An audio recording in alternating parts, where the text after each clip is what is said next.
Ex Machina aborda o tema da inteligência artificial através do viés da relação entre criador e criatura e dos conflitos filosóficos morais e éticos envolvidos no conceito de produzir uma vida, sem se preocupar com os valores que podem estar sendo empregados e serão defendidos por essa criação. Deus Ex Machina é um termo que vem do teatro grego antigo e significa Deus surgido da máquina. Era usado para apontar os atores que interpretavam os deuses das peças teatrais. Eles eram conduzidos até o palco por uma máquina e esses personagens serviam como árbitros ou juízes finais, determinando o certo e o errado e decidindo os desfechos das histórias encenadas. Atualmente, o termo ainda é utilizado, mas para indicar uma solução inesperada, improvável e mirabolante, utilizada como artifício de conclusão de obras de ficção.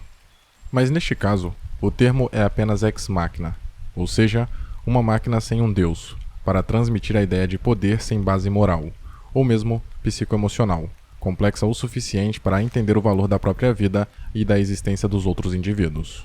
Um conceito explorado ao longo de todo o filme, que evoca referências bíblicas e históricas para reforçar o questionamento filosófico a respeito do avanço da tecnologia e da inteligência artificial, sem a preocupação quanto ao igual avanço ético desses maquinários. Nos primeiros minutos, somos apresentados a Nathan, um cientista extremamente rico e excêntrico, que se autoproclama o deus de sua realidade distópica por ser capaz de criar vida artificial. Em sua ilusão de onipotência, ele exercita seu controle observando tudo através de um complexo de câmeras de monitoramento que cobrem cada centímetro e acontecimento que ocorre em sua propriedade.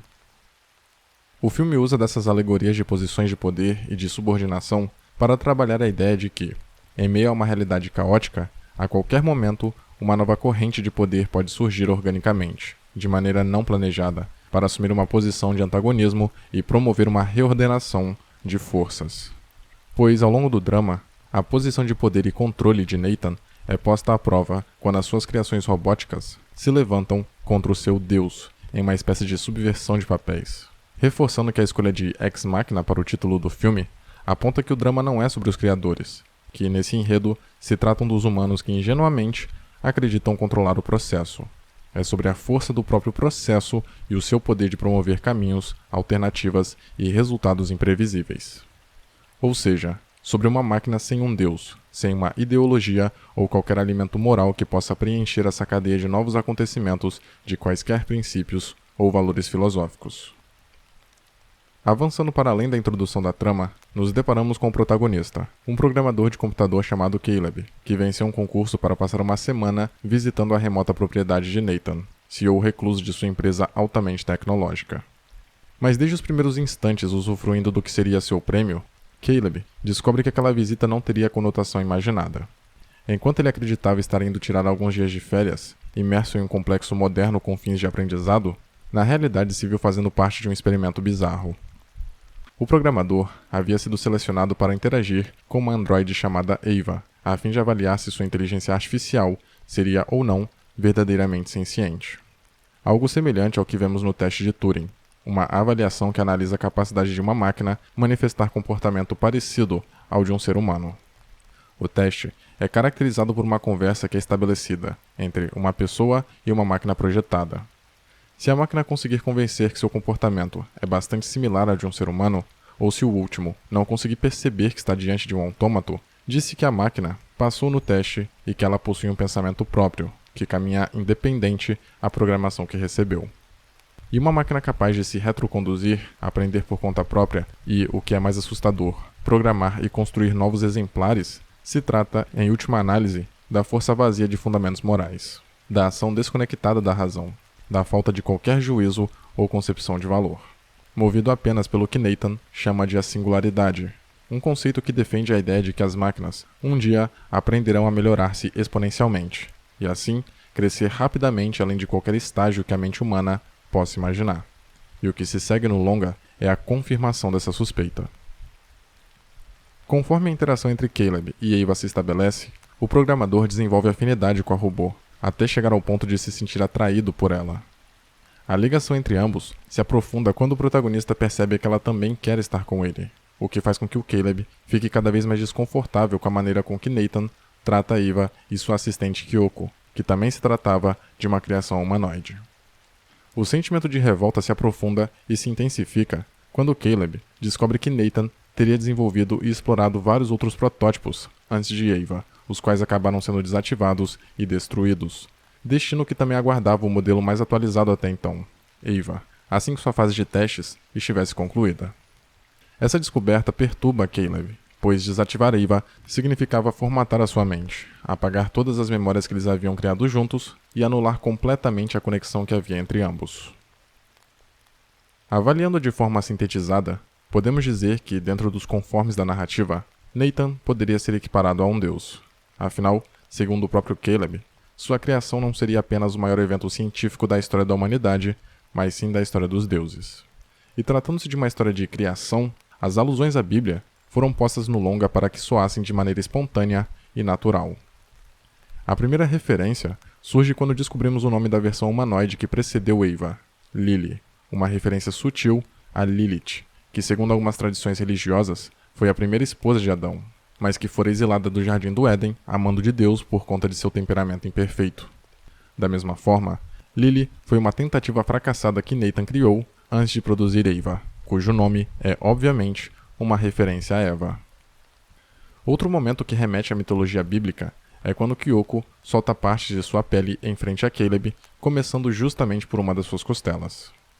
Em outra passagem, o protagonista, imerso na convivência entre humanoides sintéticos e perturbado pela estranha afinidade desenvolvida com os androides, contempla a própria imagem no espelho, analisando justamente suas costelas, a fim de capturar qualquer indício que corroborasse a desconfiança de que ele também pudesse ser um robô.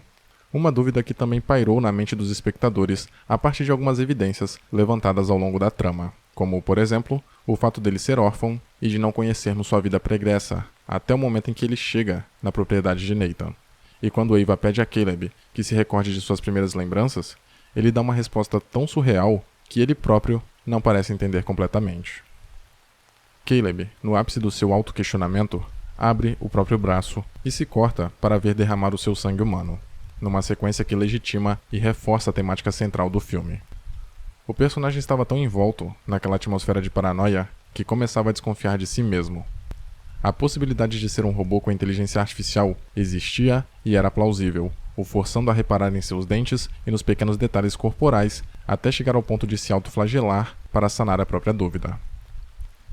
Poucas cenas conseguem ser tão humanas quanto esta, porque remete ao que os humanos fazem, duvidam e questionam a própria natureza e o funcionamento de tudo o que nos rodeia. Mas não podemos deixar de pensar que caso Caleb fosse mesmo um androide, ele teria que ser muito mais avançado do que qualquer outra tecnologia apresentada no filme. Mesmo quando o protagonista passa pelo computador de Nathan e vê todas as ferramentas que o programador tentava esconder, o personagem não encontra evidências de seu próprio artifício, ou de qualquer super-robô movido a sangue real que não soubesse da própria origem. No final, não há evidências suficientes para tornar essa teoria absurda plausível. Outra característica importante quanto à relação entre aspecto e natureza dos personagens é que Eva foi desenvolvida com um design que deixava apenas suas costelas, braços e cabeça com a aparência de uma máquina, evidenciando as partes que mais importavam para Nathan. Mas quando ela consegue se libertar do controle de seu criador e está prestes a de fato viver livremente por conta própria, a personagem transforma sua aparência externa, como representação da mudança de configuração interna.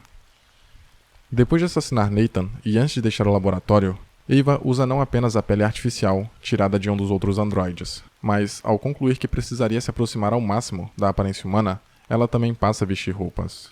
Mais uma referência à história de Gênesis, onde, após cometer o pecado original e antes de sair para o mundo externo, Adão e Eva se vestem pela primeira vez, no caso, com folhas de figueira.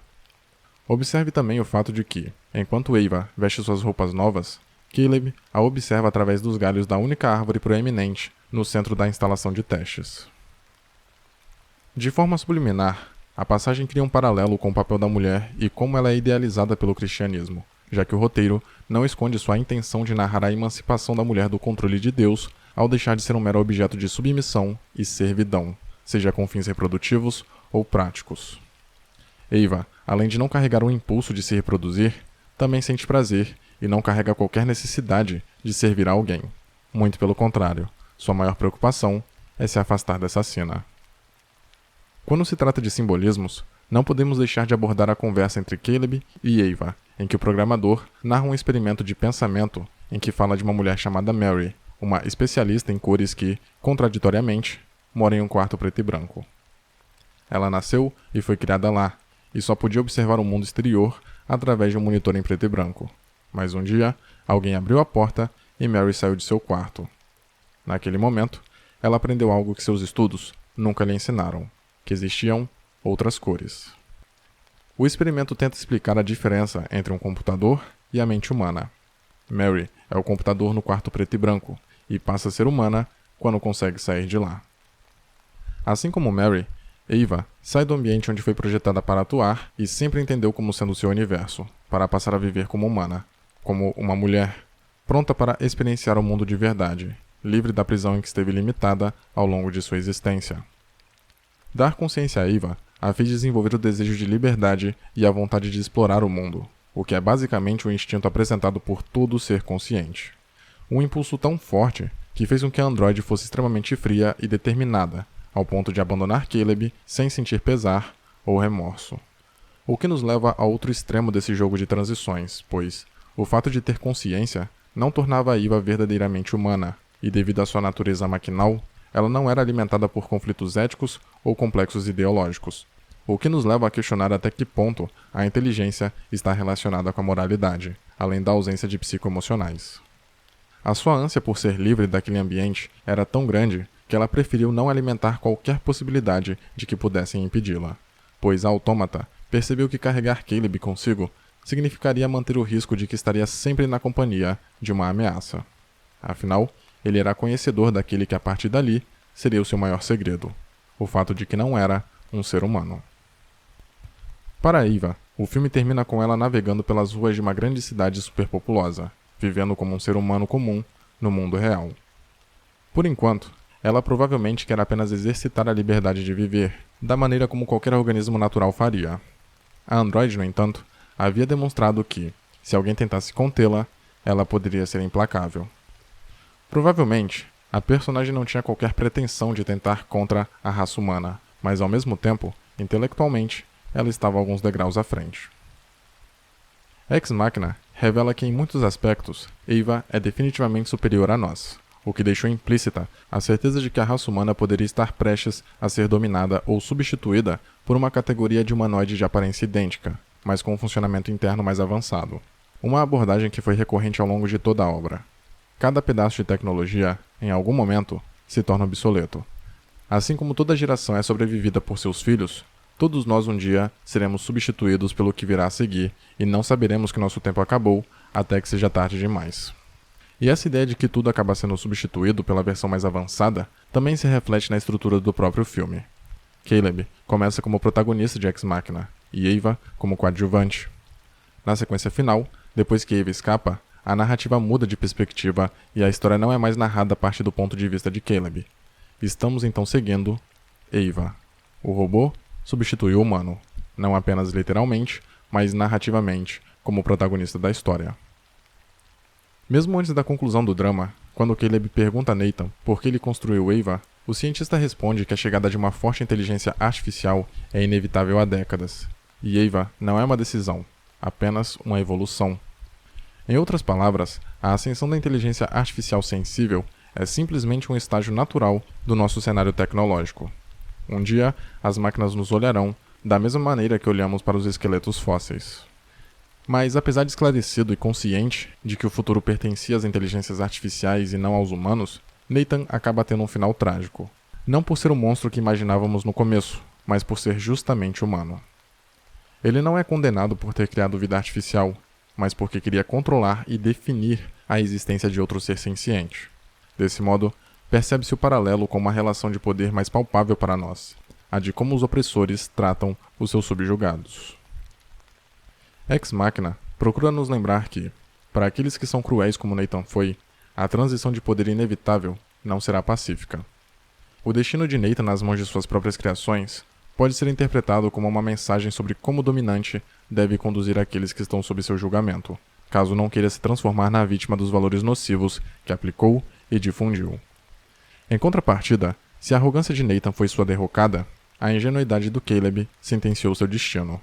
Já a Eva, como não tinha vaidades ou fraquezas geradas pelos sentimentos, se deixou conduzir apenas pelo seu objetivo mais lógico e prático, ser livre. Por isso, o ser que surgiu da máquina triunfou no final.